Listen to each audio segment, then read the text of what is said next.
Todos los pagos y compras online, los me gusta, las búsquedas de información, los mensajes, tweets, chats, whatsapps, todas las gestiones que hacemos por internet están dejando un rastro que contiene nuestros datos personales. No es un rastro que se desdibuja con el tiempo. Es una huella digital que ahí queda, almacenada en grandes silos, en archivos, donde se nos puede identificar. ¿Qué dice ese contrato que firmé cuando hice clic en acepto tras descargar la aplicación gratuita que estoy usando todos los días? ¿Y esa información que aparece en el buscador asociada a mi nombre, la he subido yo? ¿Tiene que estar ahí? ¿Puedo oponerme? ¿Puedo cancelarla? ¿Rectificarla?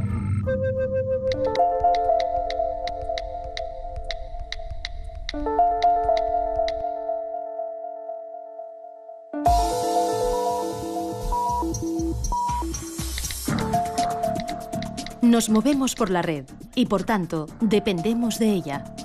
Hoy centran el debate sobre la privacidad en Internet las revelaciones de espionaje masivo, los fallos de seguridad, tener alojados los datos personales en compañías de servicios que no se ciñen a las leyes locales de protección de datos. Son reglas de juego vitales. A mí me sorprende que de los miles de usuarios que hay de Google, millones en todo el mundo, y de Facebook, muy pocos se cuestionan el por qué Google, el buscador, es gratuito, por qué Facebook es gratuito, por qué estos servicios que utilizan tantísimas personas y tienen costes muy elevados de mantenimiento no cuestan nada a los usuarios. Evidentemente, si no te cuesta nada y tú no eres el cliente, a ver si vas a ser tú el producto. Yo creo que lo que está en juego desde el punto de vista de ciudadano es la gestión que se hace de nuestra propia información y que esa información se utilice para cuestiones adecuadas. Es decir, que utilicen la información para administrarme publicidad de una manera que me resulte menos molesta. Pues seguramente la gran mayoría de la gente diría, oye, estoy de acuerdo, ¿no? Estoy de acuerdo en que intentes darme una publicidad, administrarme la publicidad mejor. Que intentes utilizar esto para saber lo que pienso, para saber si soy peligroso o para saber si tengo posibilidades de convertirme en terrorista, pues hombre, eso es mucho más peligroso. Se regula hacia las empresas, hacia el sector privado, y luego nos estamos dando cuenta que quien tiene la oreja también muy grande son los estados. Con todos los casos que ha sucedido desde el caso Prince, que se está, además, bueno, está saltando todo el espionaje que se ha hecho a los ciudadanos de la Unión Europea, a los ciudadanos de todo el mundo. En el fondo, al final, bueno, la información está en Internet, somos nosotros lo que estamos dejando y los estados también la están tratando. Bueno, que se proteja también a los ciudadanos de cómo están tratando los estados ese tipo de información. Somos números, o sea, ello no quiere decir que a las redes sociales, por ejemplo, a Google, no le interesa si Javier Sempere hace esto o lo otro, le interesa que a este usuario le gusta esto, le gusta este grupo de música, lee estos libros para ofrecerle ese tipo de publicidad. Ahora bien, hay un problema. Hoy en día se utiliza para publicidad, pero esa información está en manos de determinadas empresas que no sabemos qué va a ocurrir en el futuro. En el momento que vayas por el mainstream, es decir, que utilices los ordenadores normales, los sistemas operativos habituales, los smartphones habituales, las redes sociales habituales, no hay privacidad. Todo lo que tú hagas se va a saber, incluso aunque no estés autenticado con tu usuario y tu contraseña. Hay una cosa que llamamos nosotros que es la huella digital de tu conexión y es la manera en la que te conectas y con qué dispositivos te conectas. Y eso, las grandes empresas lo capturan para asociarlo a tu identidad digital. Así que en el futuro, aunque tú no hayas dicho que eres tú, ellos van a tener capturada la huella digital de tu conexión y van a saber que eres tú, estés donde estés. No existe la privacidad absoluta, ni siquiera existe el derecho absoluto a la privacidad en las leyes, porque en algún momento va a tener que ceder.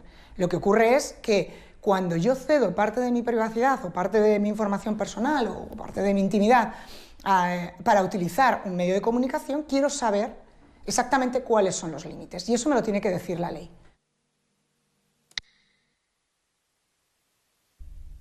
Los datos de carácter personal van mucho más allá del nombre y los apellidos, porque un dato personal es cualquier tipo de información que directamente nos identifica. Pero también es toda aquella información que sin esfuerzos o plazos desproporcionados podría identificarnos. La lista va creciendo. Nuestras técnicas de registro y tratamiento son cada vez más diversas. somos conscientes, yo creo, ni nosotros mismos, de las formas en las que el día a día nos hace identificables. Las IPs, que es cuando nos conectamos en el ordenador, ese número que nos da acceso a Internet es un dato de carácter personal, todo lo que podemos hacer ya por Internet, los rastreos que vamos dejando de las compras que hacemos, de los me gustas que hemos hecho en una red social, los datos genéticos, las huellas en los smartphones pues para acceder, datos biométricos de la propia persona cuando estamos firmando en tablets, pues que dan incluso el trazo que estamos dando, la profundidad, la velocidad del trazo, es decir, hay muchísima información que yo creo que no somos conscientes de ese rastro, ¿no?, de que vamos dejando. A lo mejor es identificable por tu paso, por tu forma de caminar. Un teléfono móvil con su acelerómetro puede grabar una serie de pautas que sean relativamente únicas. A lo mejor tú no te has registrado en un sitio, pero el hecho de que ese sitio sepa por analítica en qué tipo de ordenador estás, si tienes activado Flash o no lo tienes activado, y una serie de datos más, el tamaño de tu pantalla, etcétera, todos esos datos configuran una huella digital electrónica que puede servir para caracterizarte, ¿no? El derecho fundamental a la protección de datos está reconocido por el artículo 18 de la Constitución española, donde se contempla el derecho al honor, a la intimidad y a la propia imagen, y está protegido por la Ley Orgánica de 1999. En España, toda persona tiene el derecho a saber quién, para qué, cuándo y por qué se tratan sus datos personales y a decidir acerca de su uso. Las herramientas para ejercer el control se conocen por las iniciales ARCO, el derecho al acceso, a la rectificación, a la cancelación y a la oposición. Estos dos últimos son los que se aplican cuando se habla en términos generales del derecho al olvido o del derecho al borrado, derechos que se ponderan con otros fundamentales como la libertad de expresión o el derecho a la información. No vale simplemente con decir es que a mí esta información no me gusta o es que a mí esta información pues, casi preferiría que no saliera. Y ese es un poco el trabajo que aquí en la agencia hacemos cuando nos viene una reclamación. Es una labor de valoración, de ponderación de las circunstancias personales del ciudadano que presenta la reclamación, del tipo de información al que se refiere, de su vigencia, de si es cierta o no, de si la persona tiene una relevancia pública o no. En definitiva, el marco en que se ejerce este derecho al olvido es un marco acotado. En los últimos años ha aumentado el número de ciudadanos que se acercan a la Agencia Española de Protección de Datos para reclamar sus derechos frente a los buscadores de Internet. Han puesto su nombre en Google y entre los resultados aparece información que entienden que atenta contra su intimidad o su honor. Digamos que esa difusión universal y accesibilidad universal que ofrece en Internet gracias a los motores de búsqueda es justamente donde reside un poco la clave del problema con el que los ciudadanos y nosotros nos enfrentamos. Y es que el ciudadano en un momento determinado ve que informaciones suyas de un pasado más o menos remoto, informaciones no confirmadas, informaciones no reales o falsas, informaciones que surgieron en un contexto muy limitado y que se han expandido, reaparecen, se asocian con todas las demás informaciones sobre su vida y le pueden causar perjuicios, en algunos casos, muy serios. La agencia ha resuelto dar amparo a cerca de 200 casos que considera fundados y ha pedido a Google que retire de su índice los enlaces para evitar el acceso universal. Sin embargo, Google ha estado recurriendo sistemáticamente las resoluciones de la agencia ante la Audiencia Nacional. Y esta, antes de celebrar juicio, ha trasladado la cuestión al Tribunal de Justicia de la Unión Europea para que aclare cómo debe interpretarse la Directiva de Protección de Datos en relación con los recursos que interpone Google. La Audiencia Nacional ha pedido al Tribunal de Justicia de la Unión Europea que se pronuncie sobre el derecho al olvido en Internet, que decida si un particular tiene derecho a reclamar que se suprima y bloquee la información que sobre él facilitan los buscadores de Internet y que pueden ser localizadas a lo largo de toda la vida. La Audiencia Nacional ha enviado el llamado caso Google y pregunta si debe aplicar la normativa comunitaria y española o bien los afectados deben acudir a los tribunales de California, donde está la sede de Google. Es la primera vez que este asunto llega a la justicia europea.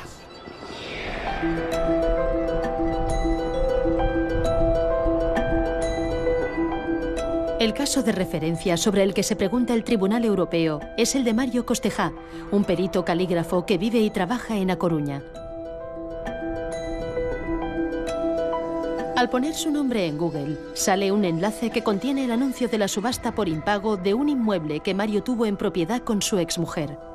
El anuncio lo publicó en papel La Vanguardia en 1998, pero ahora está disponible en la hemeroteca digital.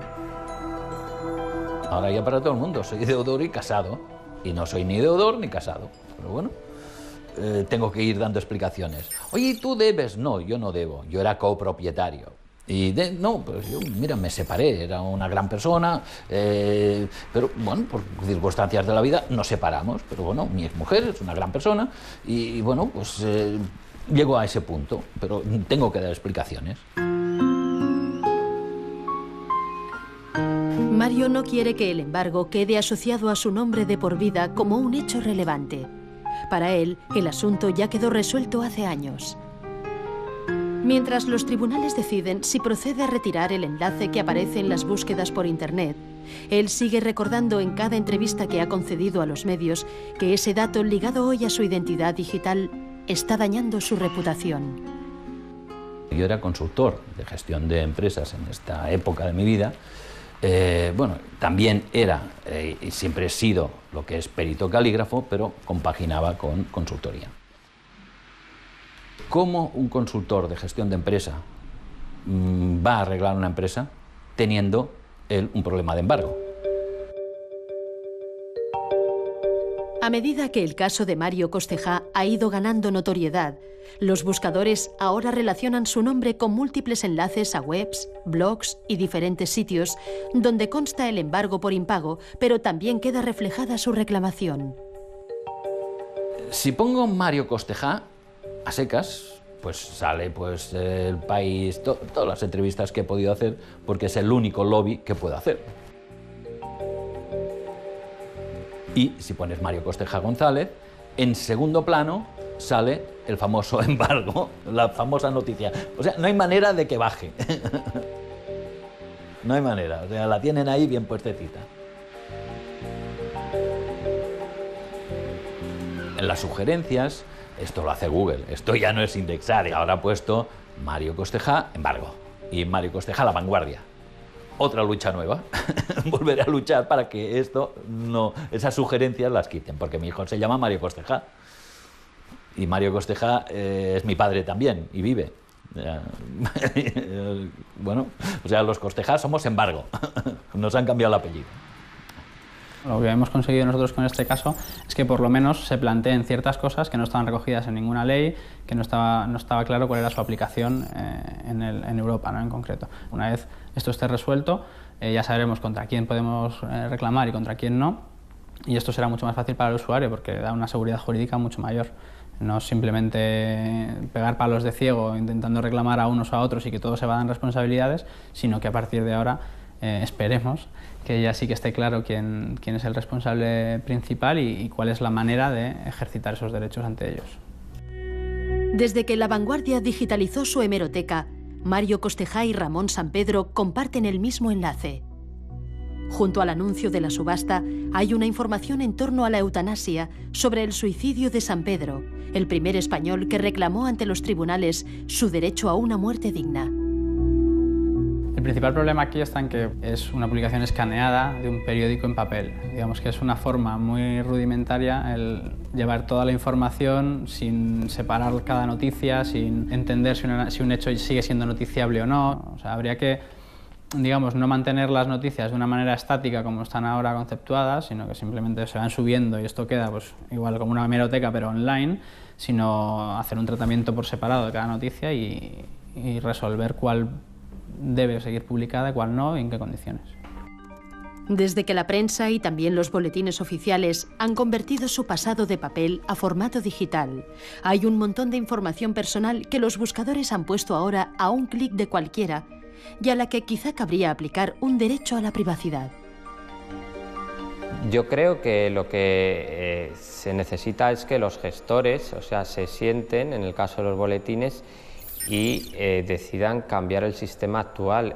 Incluso una cosa que se podía realizar y que es bien sencilla es mandar el acto administrativo a publicar y incluyendo una fecha a partir del cual el boletín oficial correspondiente introduzca la herramienta tecnológica que sea necesaria para que los buscadores no indexen esa información.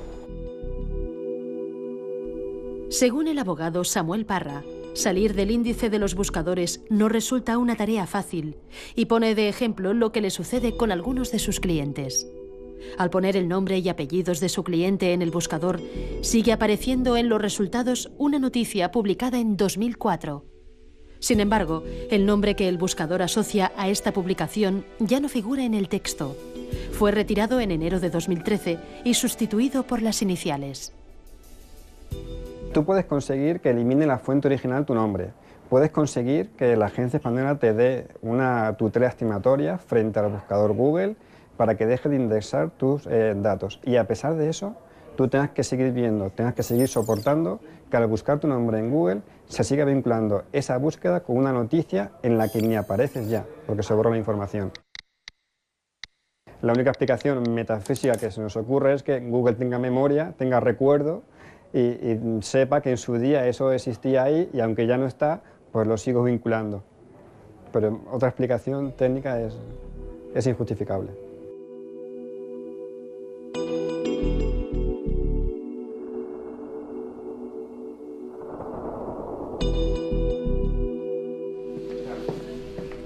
Este programa se ha puesto en contacto con Google para solicitar una entrevista con su representante en España, pero la petición ha sido denegada.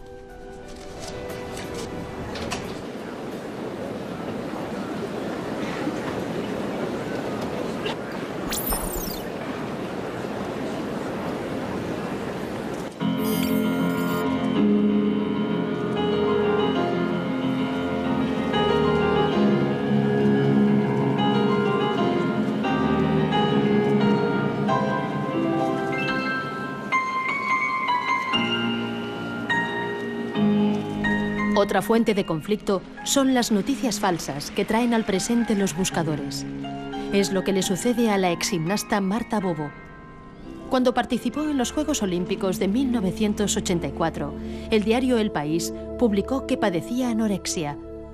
Tras digitalizar su hemeroteca, los buscadores encuentran el nombre de Marta Bobo en la noticia y esta aparece entre los primeros resultados.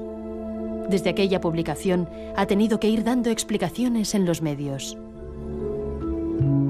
A mí se me identificó con anorexia nerviosa, pero yo nunca la padecí.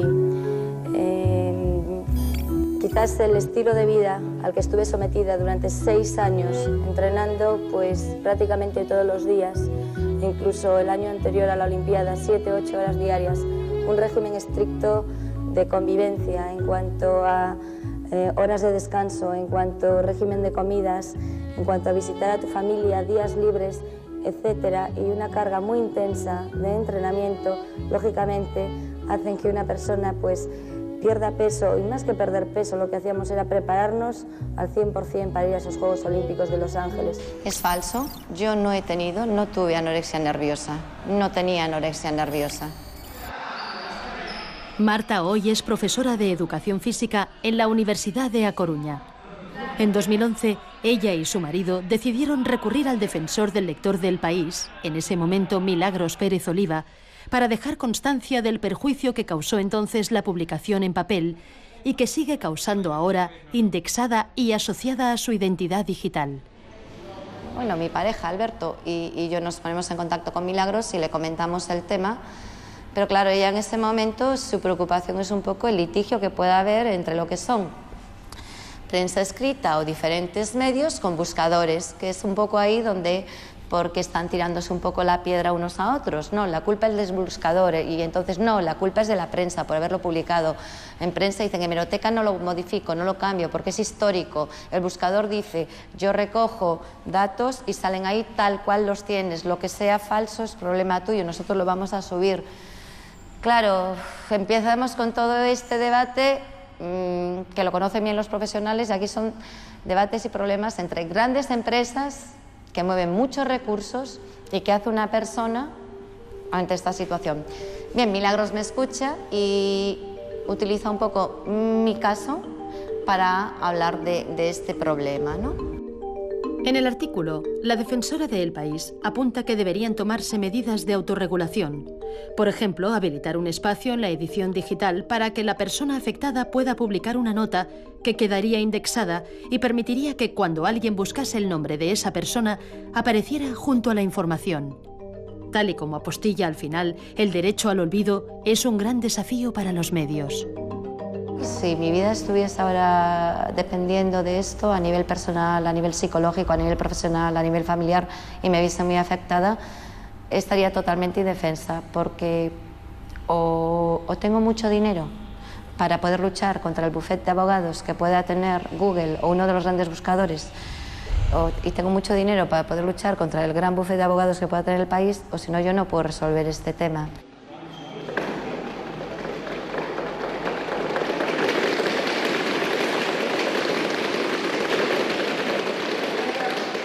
Los buscadores lo han sacado a la luz y cualquiera lo puede ver en cualquier momento, y mi intención participando en este programa no es sacarlo de nuevo a la luz, sino que es hacer ver un poco a todo el mundo el hecho de que cualquiera, en cualquier momento, puede verse en esta situación. Ya no hace falta que seas famoso ni un gran deportista, sino una persona de la calle. Por lo tanto, a veces es una tristeza decirlo, pero es casi como una resignación. Las noticias que sean obsoletas y que hayan perdido la frescura, que de hecho en los tiempos que corren es algo que ocurre con mucha rapidez, esas noticias deberían pasar a un estado en el cual se debería mantener la hemeroteca, porque existe ese derecho a informar y a recibir información, pero en la hemeroteca del periódico, no en Internet. Es decir, un acceso restringido de forma libre por los usuarios, pero que no accedan los buscadores, porque el principal problema aquí aparece en los buscadores. Si alguien quiere buscar información sobre una persona que aparece en los medios, debe tener ese derecho a acudir a la hemeroteca del periódico y buscarlo, no acudir a Google y buscarlo, que es lo que sucede ahora mismo. Esa es la solución, bajo mi punto de vista, la más eficaz. Como digo, concilia el derecho a informar con el derecho a la privacidad o la protección de datos de las personas. La agencia española fue anfitriona en 2009 de la Conferencia Internacional para lograr el compromiso de estándares internacionales en cuanto a la protección de los datos y la privacidad. Pero la realidad es que las leyes siguen siendo de ámbito local. Internet no conoce fronteras y va a toda velocidad, sin duda más rápido que las leyes. La Directiva Europea de Protección de Datos es de 1995, fecha en que los teléfonos solo servían para llamar. Hoy tenemos smartphones, buscadores, redes sociales y nubes donde alojamos información vital. Las encuestas dicen que más de un 70% de los europeos está preocupado porque siente que ha perdido el control sobre sus datos. Europa está en pleno debate sobre el nuevo reglamento que pone al día la directiva y armoniza las reglas de juego para todos sus países miembros. Entre las novedades destaca que las compañías que operen en Europa deberán respetar las leyes locales. Se tendrá en cuenta un derecho al borrado, es decir, a la cancelación y oposición de datos personales, y se potenciará la privacidad por defecto o desde el diseño.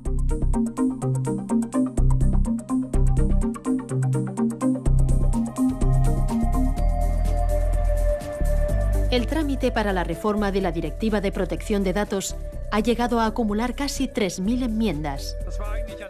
Hay muchos intereses en juego, especialmente entre las grandes empresas norteamericanas.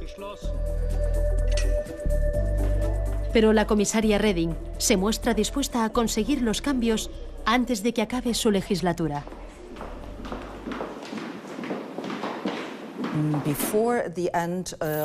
Antes de que termine la legislatura, eso quiere decir antes de Pascua, el Parlamento Europeo y el Consejo conseguirán una ley común.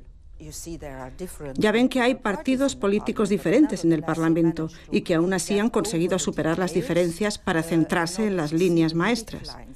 Y la línea maestra principal es que queremos un continente unido con una única ley de protección de datos. Y todas las compañías que operan en este continente deben obedecer esta ley, independientemente de la nacionalidad de la compañía en cuestión. Y cada ciudadano tiene derecho a que sus datos personales estén protegidos. Eso es lo que queremos y eso es lo que debemos conseguir. Es necesario que todas aquellas compañías que están fuera de la Unión Europea pero que vienen a dar servicios a ciudadanos comunitarios cumplan con las mismas reglas que tenemos nosotros. Eso generará mucha más seguridad jurídica a los usuarios.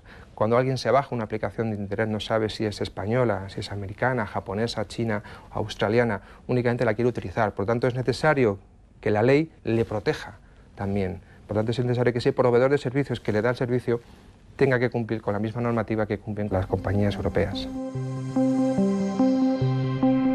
Para una red social como Twenty, que tiene que atenerse a las leyes españolas, puesto que su sede está en España, la reforma de la directiva es una buena noticia. Su modelo de negocio, desde el origen y por defecto, no cede los datos a terceros ni son indexados por los buscadores. Muchos adolescentes que usan Twenty se ven así protegidos. El usuario, al momento de registrarse en nuestro servicio, nos facilita una serie de datos de carácter personal.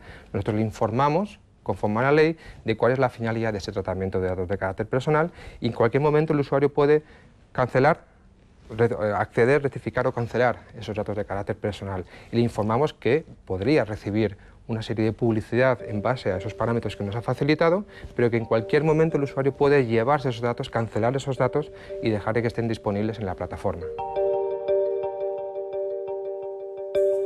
Si cada persona que considera que su privacidad no está protegida en una red social como Facebook eliminara su perfil, probablemente Facebook cambiaría eso. De hecho, lo ha hecho. Ha cambiado de la privacidad cero, ha pasado a la privacidad por defecto. Tiene unas pestañas relativamente asequibles para un usuario medio de Internet en las que puede ir configurando si quiere bloquear a un usuario, si quiere abrir a sus amigos solo o a los amigos de los amigos. Tiene muchas pestañas relativamente sencillas de visualizar. Ahora bien, ¿podría ser más sencillo? Por supuesto. Se pretende caminar actualmente hacia una privacidad en el diseño porque se ha entendido, y así es correcto, que es como deberían configurarse las plataformas.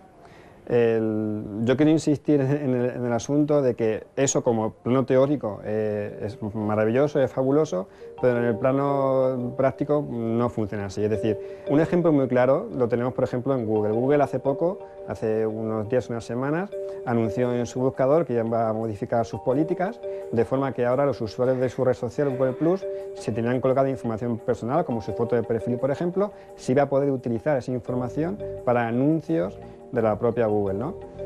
Decía Google, bueno, si no quieres que esto sea así, tienes una casilla en tu perfil que puedes indicar que no quieres. El problema es que esa casilla viene marcada por defecto.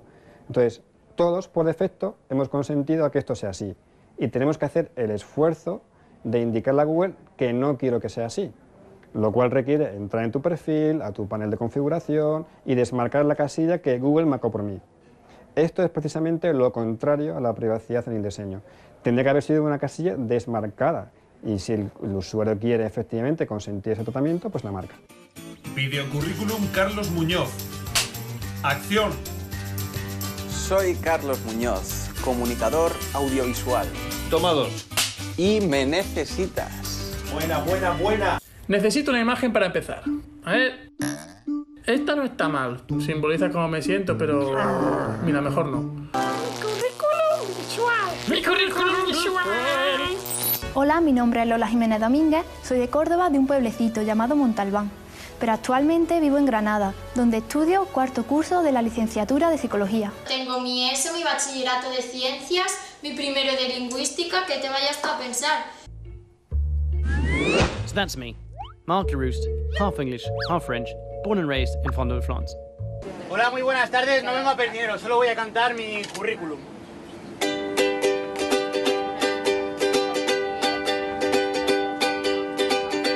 Licenciado en periodismo y un diploma de posgrado. He traído aquí doblado por si usted lo quiere ver.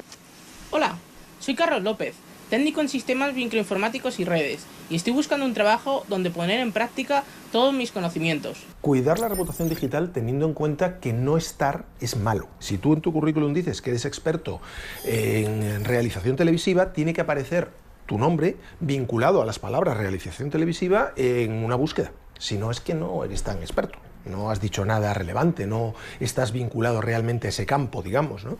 ¿Cuál es el problema? Que hasta ahora mucha gente decía, no, yo lo que quiero ser es muy discretito, ¿no? Pues el pensamiento tradicional de yo quiero ser muy discreto no funciona. Entonces, lo que tenemos que hacer es una gestión proactiva de nuestra imagen. Hace muchos años, cuando las comunicaciones por tierra no eran sencillas, nos preocupaba la reputación en nuestro entorno, en nuestro pueblo, porque tú antes para irte a trabajar a otro sitio, para irte, era muy difícil porque todo el mundo te iba a conocer. Ahora nos tenemos que preocupar a nivel mundial, porque te vayas donde te vayas, tu información puede aparecer y te la pueden rastrear. Pero claro, está la parte mala, que es la que estamos comentando, y la parte buena. Si nuestra reputación online, si hemos cuidado de sobra esa imagen en la red, y arroja datos buenos para nosotros, realmente destruir luego esa reputación va a ser complicado. Pero a veces, cuidar la identidad digital es casi imposible si somos víctimas de un acosador. La adolescente canadiense Amanda Todd contó su ciberacoso en la red antes de quitarse la vida. La fotografía de sus senos desnudos confiada a un extraño que después la hizo pública destrozó su reputación. Esta chica hizo un vídeo contando lo que le había pasado, un vídeo muy gráfico, muy descriptivo. Eso es lo que ha dado la vuelta al mundo. La gente, al entender que se pueden exponer a un caso de acoso como el que esta chica vivió, son más prudentes. Eso es lo que ella ha conseguido. Nos ha dicho a todos, sed más prudentes, mirad lo que me ha pasado. Entonces, ¿qué es lo que tiene que hacer un gobierno ante una situación así? Enfocar y estudiar y preparar a su administración pública para que informe en los colegios, en los casos de menores de edad, y para que explique a los chicos que son potencialmente víctimas de acoso e informar a los acosadores, que eso tiene responsabilidades, que eso no se va a quedar en el aire. En Internet yo creo que el gran problema es que como no se percibe de forma directa el daño que se causa, yo creo que no nos podemos compadecer. Si no padecemos no vamos a parar ese acoso, ¿no? Yo creo que eso es algo que hay que trabajar mucho respecto de la empatía de las personas que son hostigadas en la red. Pantallas Amigas es una iniciativa que promueve el uso seguro y responsable de las nuevas tecnologías entre la infancia y la adolescencia. Organiza charlas informativas en España y Latinoamérica.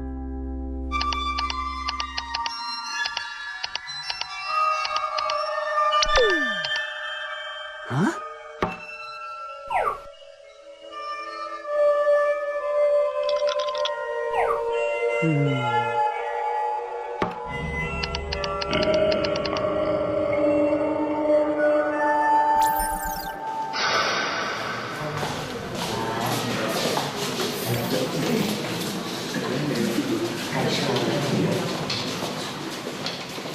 ¿Para qué sirve la webcam? Normalmente la gente suele responder para ver, ¿no? Para ver a la otra persona. Eso es lo que más o menos tengo yo en la cabeza, ¿no? Me compro la webcam y puedo ver a mis amigos. Pero en realidad la webcam no me permite ver a nadie. A nadie. La webcam sirve para ser vistos.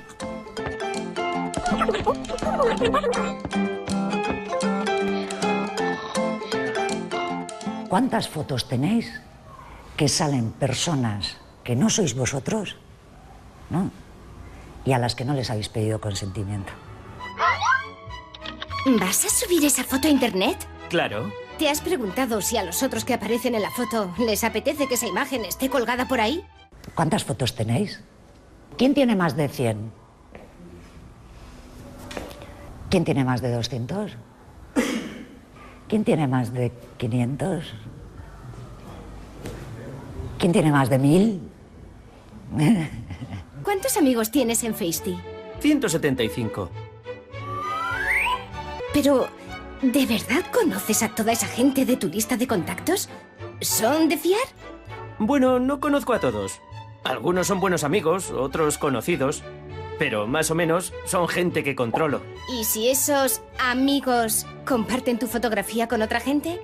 Si te sacas una foto, será para enseñarla, ¿no? Por ejemplo, puedes tener 2.000, 3.000 fotos, pero si son fotos normales, no tienes nada por qué preocuparte. Si no sabes nada haciendo nada malo, ¿por qué te tienes que preocupar por eso? A ver, te quedas un poco con la preocupación de quien las ve, pero también has sido tú quien has decidido qué fotos subir, entonces... Yo creo que si tú tienes la conciencia tranquila de no haber subido fotos que te puedan comprometer en tu anti, no tienes por nada que preocuparte. Nuestra foto es un dato privado y encima es el dato privado más importante, el más, porque permite identificarnos al momento. Si yo salgo, estáis vosotros ahí, os estáis sacando una foto y yo salgo detrás, yo qué sé, pues, así, bebiendo, yo qué sé, haciendo lo que sea que no quiero que nadie vea, y la ponéis en internet, eso me está perjudicando a mí. En general, tenéis que pensar siempre que detrás de todo esto siempre hay empresas, o sea, por algún lado ganan dinero. Yo me descargo la aplicación, me la han dado gratis, ¿con qué están traficando? Dinero. Ponen publicidad de cualquier cosa y como es gratis, lo ve todo el mundo. Con nuestros datos. Porque saben más información de la gente y así. La cuestión no es no utilizar internet, no utilizar las redes, no utilizar tal y cual. Empezar a pensar qué es lo que se está quedando por ahí, vuestro. Los adultos, padres, madres, educadores, no estamos todavía capacitados para acompañarles de forma debida en este entorno, precisamente porque es demasiado cambiante, demasiado diverso. Sí que podemos estar ya suficientemente sensibilizados, incluso preocupados, pero yo creo que falta que nos ocupemos más y nos preocupemos menos. Y uno de nuestros retos es tan sencillo como que se sienten por primera vez delante de una pantalla juntos. Eso ya en sí es un objetivo. Y yo creo que muchos padres y madres se sorprenderían si se abrieran un poco a sus hijos y les piden que les enseñen a hacer determinadas cosas. Yo creo que es un buen ejercicio, que la gente no lo hace y que no lo prueba y que puede dar sorpresas y resultados muy positivos. Desde Pantallas Amigas aprendemos bastante, porque esto va tan rápido que siempre que nos enfrentamos a un grupo de padres y madres, pues nos encontramos con nueva casuística, ¿no? O nuevas preocupaciones. ¿Quiénes tienen un hijo con smartphone en la edad de primaria? Vale. Dentro de 5 años, todos los niños de 10 años van a tener un smartphone, por lo menos.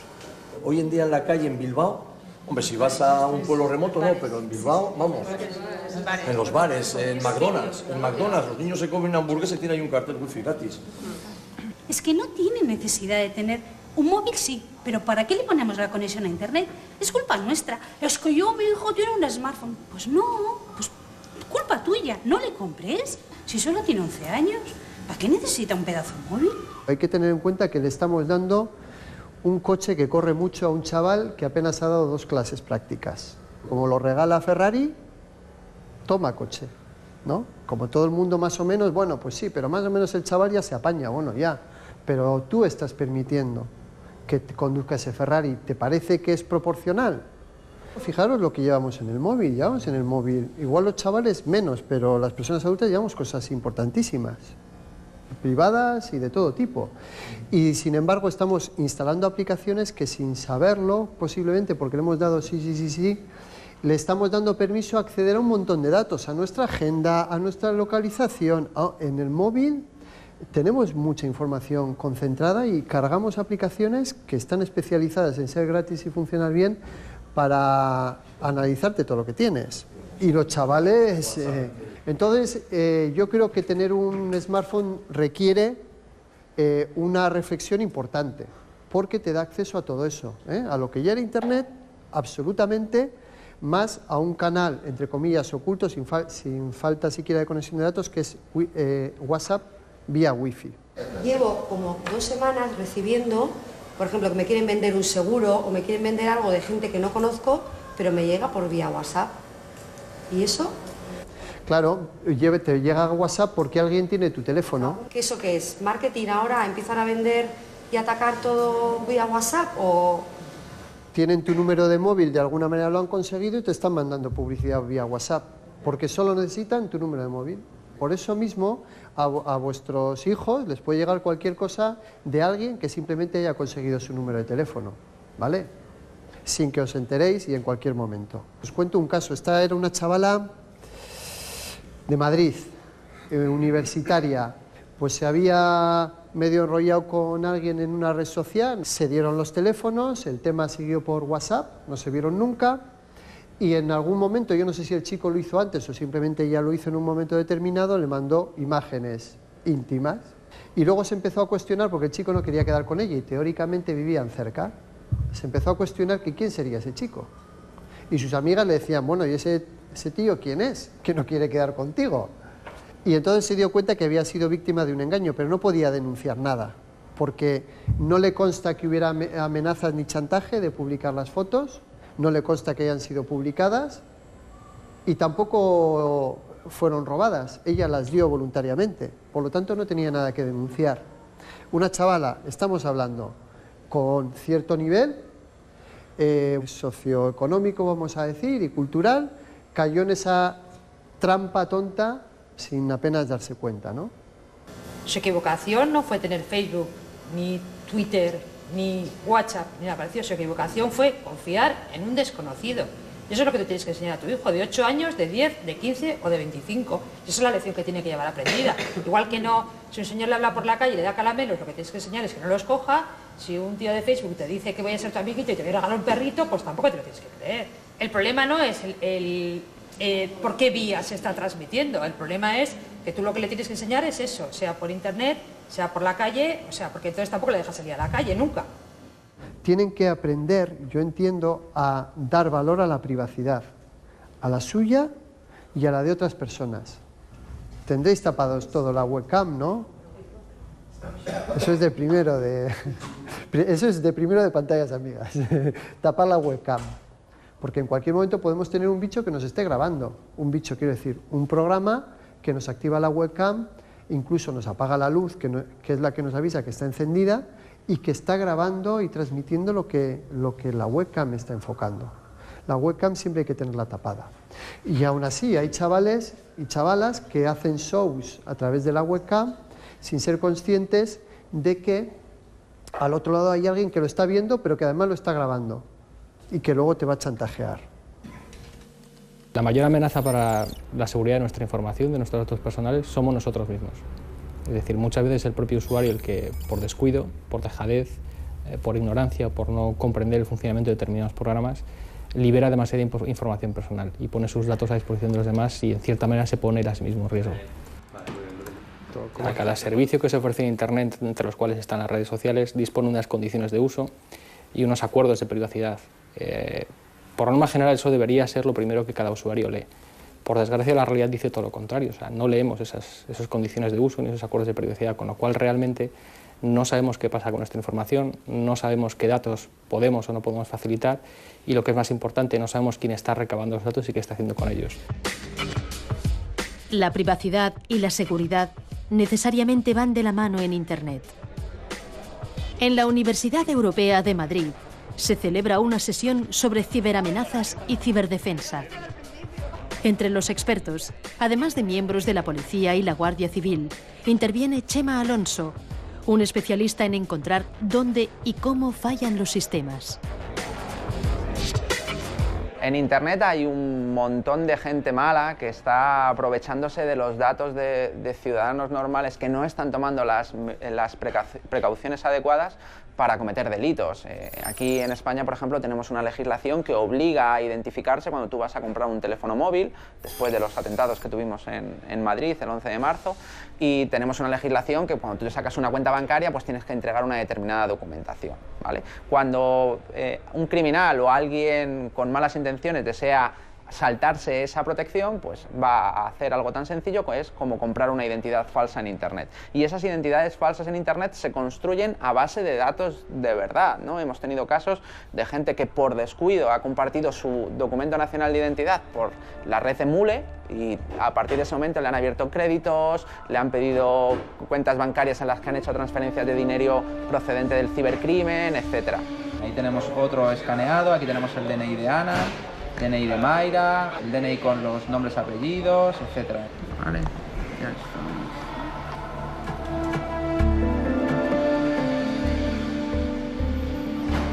Bueno, pues ahí está el DNI de una persona con todos sus datos.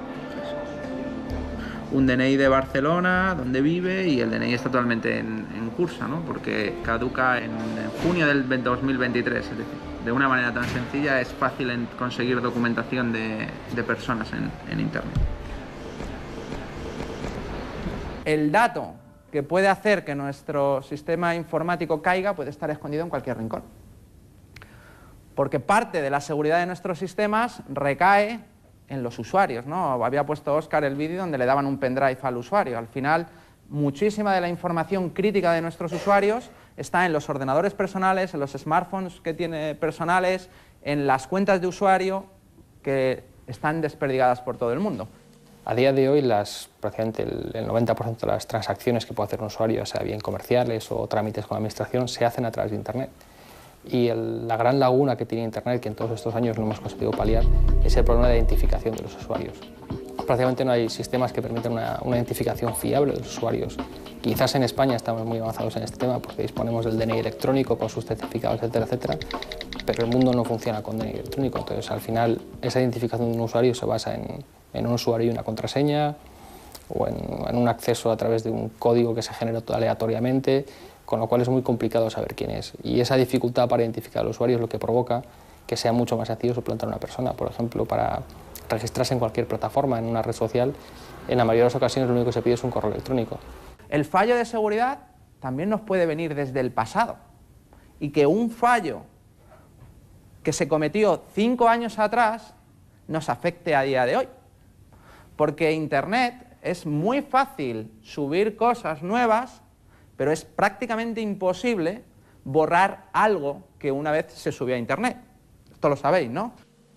Hay muchas empresas cuyo negocio está siendo lo que se llama el archiving, es decir, únicamente copiar datos públicos y almacenarlos por si en el futuro tienen algún valor. De tal manera que esas empresas copian los datos, mañana los datos son eliminados de su fuente original y sin embargo ellos siguen poseyéndolos y cobran valor y relevancia. Y esto estamos viendo que lo están haciendo muchas empresas. Vamos a ver un ejemplo con la Casa Real. En este caso podemos ver la página web tal y como se está publicando el 29 de octubre. Si queremos mirar qué es lo que se ha pedido quitar de los buscadores con el fichero robots.txt, podremos descubrir que hay una URL dentro de la dirección ex familia real /Urdangarín que se ha pedido eliminar. Haciendo una sencilla consulta en el buscador como casareal.es y pidiendo las direcciones de las URLs de esas direcciones, pues vemos que aparece únicamente una, pero sin embargo tenemos la opción de repetir la búsqueda y ver los resultados que se han omitido. Si echamos un ojo ahí, vemos que aparece una lista con direcciones que ya no están indexadas, como se puede ver, no se puede ver el contenido, pero sigue apareciendo la dirección de Internet. Si entramos a una de ellas, vemos que ha sido eliminada directamente del servidor web de la Casa Real, pero este no es el único sitio donde se copia un contenido en Internet, así que basta con copiar esta dirección y utilizar un servicio de archivado de páginas web, como este que tenemos aquí, que es archive.org. Pegamos la dirección que hemos copiado y vemos si ha hecho en algún momento del tiempo una copia. Como podéis ver, aquí se dice que esta copia se hizo el 13 de octubre y si vamos al 13 de octubre, por ejemplo, pues nos vamos a encontrar con que ya no está dentro de la página web original, ya no está dentro de Casa Real, pero está copiado en otro buscador de Internet la página completa que estaba publicada en la web de Casa Real. Ya está. Pero esto sucede con todo, sucede con estos vídeos digamos, de carácter sexual que se publican sin consentimiento de las partes afectadas, sucede con las páginas de descarga de contenido ilegal, sucede con las páginas de descargas de material de abuso sexual infantil, prácticamente con todo. Es muy complicado eliminar contenidos de Internet, porque como decía, se puede eliminar de un sitio, se puede eliminar temporalmente, pero no estamos exentos de que tarde o temprano ese contenido vuelva a aparecer. Cuando hablamos del derecho al olvido o a borrar los datos de una determinada persona dentro de, por ejemplo, una red social, estaríamos hablando de que debería ser borrado de todos los lugares donde está almacenado. El número de copias de seguridad que se hacen es brutal, y no solo eso, sino que por los términos de servicio, empresas como Facebook están entregando parte de los datos personales a empresas terceras que están copiando y haciendo uso de ellos.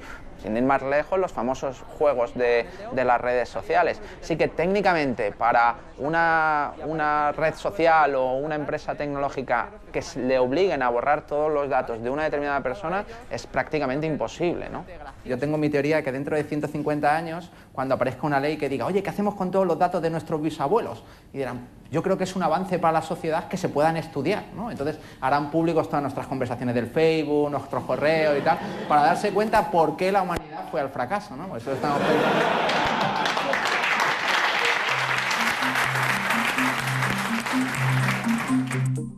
Las estadísticas nos dicen que ya hay unos 6 millones de españoles que viven conectados a la red las 24 horas. Y que los que se conectan a diario alcanza ya a la mitad de la población. Cada vez más, nuestra conexión se establece a través de dispositivos móviles. Se calcula que hoy hay unos 2.400 millones de usuarios en Internet.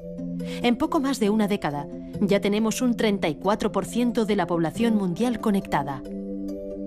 En Norteamérica, Oceanía y Europa, el uso de Internet empieza a ser generalizado. Facebook ya ha conseguido superar los 1.000 millones de usuarios. Después de China y la India, visto de otra forma, sería el tercer mayor país del mundo por habitantes. Ahora mismo lo primero que tiene que tener todo el mundo claro es que los datos son dinero, y muchos datos significan mucho dinero. Es por eso que muchísimas empresas en Internet están ofreciendo servicios totalmente gratuitos y lo único que están haciendo es recogiendo datos. Datos que a veces son personales, como la gente entiende que son los datos personales, es decir, nombre, apellidos, el número de teléfono, la dirección de correo electrónico, etc. Y otros datos que la gente no asume que son tan personales, pero que igualmente lo son, como qué sistema operativo utilizo para conectarme, si utilizo una determinada herramienta de software para leer el correo electrónico u utilizo otra, si me conecto a una determinada página web o me conecto a otra página. Toda esa información hoy en día se está recolectando en Internet y se está almacenando en grandes silos de información. El nuevo modelo de negocio se conoce por Big Data. Datos masivos que las empresas y las administraciones ya ven como el gran tesoro del siglo XXI. Todo ese gran volumen de información, una vez procesado, sirve para extraer patrones, para ganar eficiencia en el proceso de la toma de decisiones. Big Data promete mejoras para la sociedad, pero con lo que revelan los datos, ¿se nos podría a priori juzgar o castigar? Ya no es ciencia ficción. ¿Hay algo siniestro o malo en el Big Data? Por su naturaleza, no. Lo que tenemos es que pensar qué datos se están recopilando, quién los está recopilando y qué puede hacer con ellos. ¿Cuál es la situación actual? Demencial. Ahora mismo tú lo que haces es instalarte una aplicación en el móvil y sin mirar absolutamente nada, aceptar una serie de cesiones de datos de un montón de cuestiones que pueden ir desde tu localización física hasta la temperatura de la batería del teléfono, que se puede después utilizar para extrapolar la temperatura o el nivel de ruido, etcétera, etcétera, ¿no? ¿Qué ocurre? Que ni miramos eso, porque no existe esa cultura, ni si lo quisiésemos mirar seguramente lo entenderíamos, porque no estaría escrito ni en inglés, ni en español, ni en ningún idioma conocido, estaría escrito en legalés, que es un idioma que tiene su dificultad y que hay que estudiar para saber, y que es necesario para poder precisar los términos, ¿no? Entonces, ¿qué hace falta?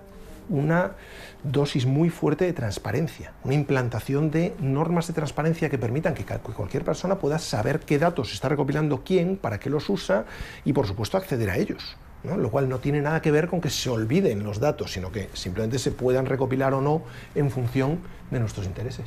Ya ha llegado ese momento, ya están todas esas herramientas y todas las empresas tienen capacidad para gestionar volúmenes de datos ingentes, que tienen mucho negocio, ¿no? O sea, que tienen mucha importancia para el negocio.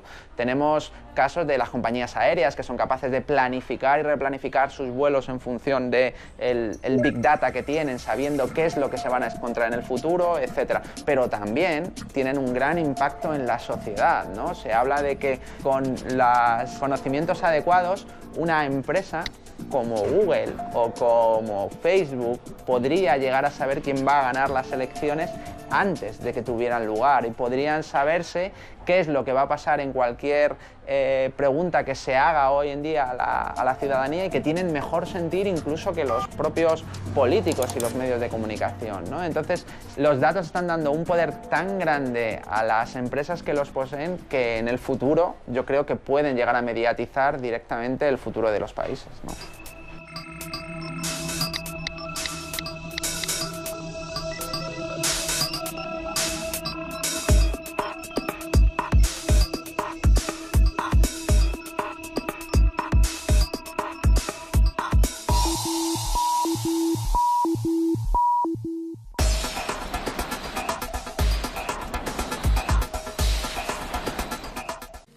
Yo creo que lo que está en juego desde el punto de vista de ciudadano es la gestión que se hace de nuestra propia información y que esa información se utilice para cuestiones adecuadas. Es decir, que utilicen la información para administrarme publicidad de una manera que me resulte menos molesta. Pues seguramente la gran mayoría de la gente diría, oye, estoy de acuerdo, ¿no? Estoy de acuerdo en que intentes darme una publicidad, administrarme la publicidad mejor. Que intentes utilizar esto para saber lo que pienso, para saber si soy peligroso o para saber si tengo posibilidades de convertirme en terrorista, pues hombre, eso es mucho más peligroso. Se regula hacia las empresas, hacia el sector privado y luego nos estamos dando cuenta que quien tiene la oreja también muy grande son los estados. Con todos los casos que ha sucedido desde el caso Prince, que se está, además, bueno, está saltando todo el espionaje que se ha hecho a los ciudadanos de la Unión Europea, a los ciudadanos de todo el mundo. En el fondo, al final, bueno, la información está en Internet, somos nosotros lo que estamos dejando y los estados también la están tratando. Bueno, que se proteja también a los ciudadanos de cómo están tratando los estados ese tipo de información. Somos números, o sea, ello no quiere decir que a las redes sociales, por ejemplo, a Google, no le interesa si Javier Sempere hace esto o lo otro, le interesa que a este usuario le gusta esto, le gusta este grupo de música, lee estos libros para ofrecerle ese tipo de publicidad. Ahora bien, hay un problema. Hoy en día se utiliza para publicidad, pero esa información está en manos de determinadas empresas que no sabemos qué va a ocurrir en el futuro.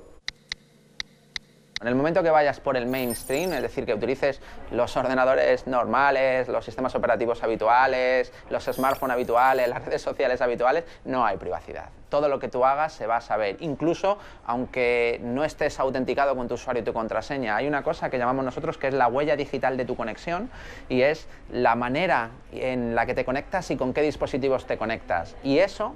Y entre los resultados aparece información que entienden que atenta contra su intimidad o su honor.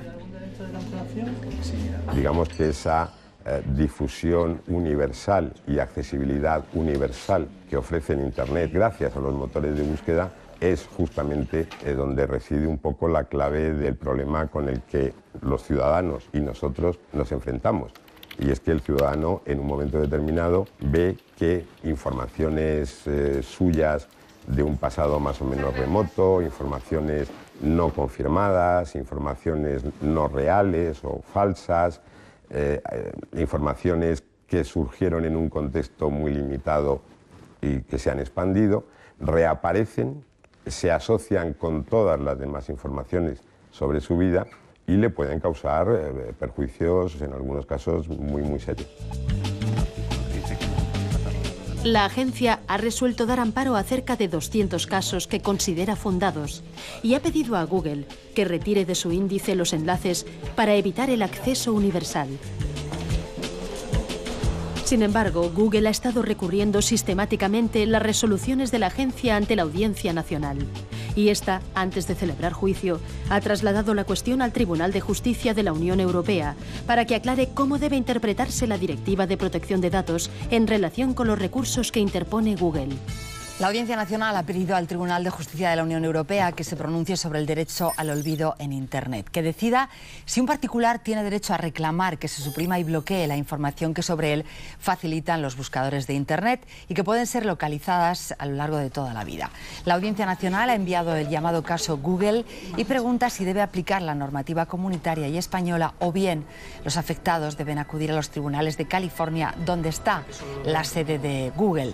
Es la primera vez que este asunto llega a la justicia europea. En un sitio, pero el hecho de que ese sitio sepa por analítica en qué tipo de ordenador estás, si tienes activado Flash o no lo tienes activado y una serie de datos más, el tamaño de tu pantalla, etcétera, todos esos datos configuran una huella digital electrónica que puede servir para caracterizarte, ¿no? El derecho fundamental a la protección de datos está reconocido por el artículo 18 de la Constitución española, donde se contempla el derecho al honor, a la intimidad y a la propia imagen, y está protegido por la Ley Orgánica de 1999. En España, toda persona tiene el derecho a saber quién, para qué, cuándo y por qué se tratan sus datos personales y a decidir acerca de su uso. Las herramientas para ejercer el control se conocen por las iniciales ARCO, el derecho al acceso, a la rectificación, a la cancelación y a la oposición. Estos dos últimos son los que se aplican cuando se habla en términos generales del derecho al olvido o del derecho al borrado, derechos que se ponderan con otros fundamentales como la libertad de expresión o el derecho a la información. No vale simplemente con decir es que a mí esta información no me gusta o es que a mí esta información pues, casi preferiría que no saliera. Y ese es un poco el trabajo que aquí en la agencia hacemos cuando nos viene una reclamación. Es una labor de valoración, de ponderación de las circunstancias personales del ciudadano que presenta la reclamación, del tipo de información al que se refiere, de su vigencia, de si es cierta o no, de si la persona tiene una relevancia pública o no. En definitiva, el marco en que se ejerce este derecho al olvido es un marco acotado.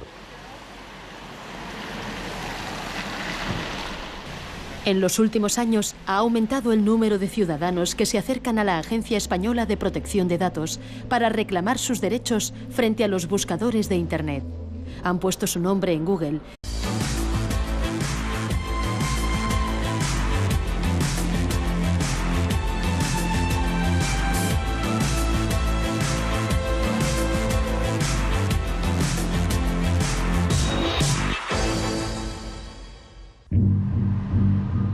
Todos los pagos y compras online, los me gusta, las búsquedas de información, los mensajes, tweets, chats, WhatsApps, todas las gestiones que hacemos por Internet están dejando un rastro que contiene nuestros datos personales.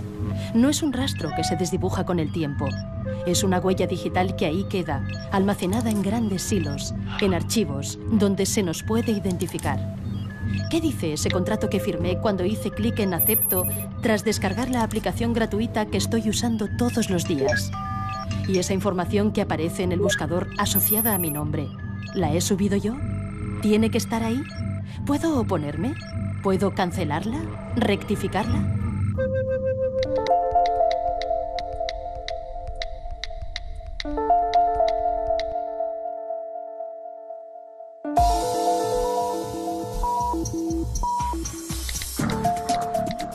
Nos movemos por la red y, por tanto, dependemos de ella. Hoy centran el debate sobre la privacidad en Internet las revelaciones de espionaje masivo, los fallos de seguridad, tener alojados los datos personales en compañías de servicios que no se ciñen a las leyes locales de protección de datos. Son reglas de juego vitales. A mí me sorprende que de los miles de usuarios que hay de Google, millones en todo el mundo, y de Facebook, muy pocos se cuestionan el por qué Google, el buscador, es gratuito, por qué Facebook es gratuito, por qué estos servicios que utilizan tantísimas personas y tienen costes muy elevados de mantenimiento no cuestan nada a los usuarios. Evidentemente, Si no te cuesta nada y tú no eres el cliente, a ver si vas a ser tú el producto.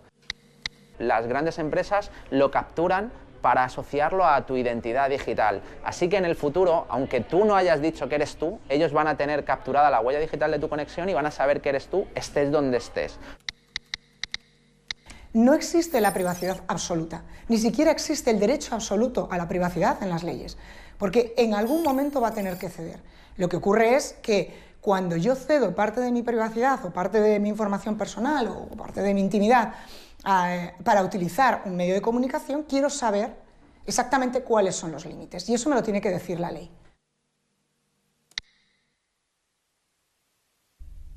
Los datos de carácter personal van mucho más allá del nombre y los apellidos, porque un dato personal es cualquier tipo de información que directamente nos identifica. Pero también es toda aquella información que sin esfuerzos o plazos desproporcionados podría identificarnos. La lista va creciendo. Nuestras técnicas de registro y tratamiento son cada vez más diversas. No somos conscientes, yo creo, ni nosotros mismos, de las formas en las que el día a día nos hace identificables. Las IPs, que es cuando nos conectamos en el ordenador, ese número que nos da acceso a Internet es un dato de carácter personal. Todo lo que podemos hacer ya por Internet, los rastreos que vamos dejando de las compras que hacemos, de los me gustas que hemos hecho en una red social, los datos genéticos, las huellas en los smartphones pues para acceder, datos biométricos de la propia persona cuando estamos firmando en tablets, pues que dan incluso el trazo que estamos dando, la profundidad, la velocidad del trazo. Es decir, hay muchísima información que yo creo que no somos conscientes de ese rastro, ¿no?, de que vamos dejando. A lo mejor es identificable por tu paso, por tu forma de caminar. Un teléfono móvil con su acelerómetro puede grabar una serie de pautas que sean relativamente únicas. A lo mejor tú no te has registrado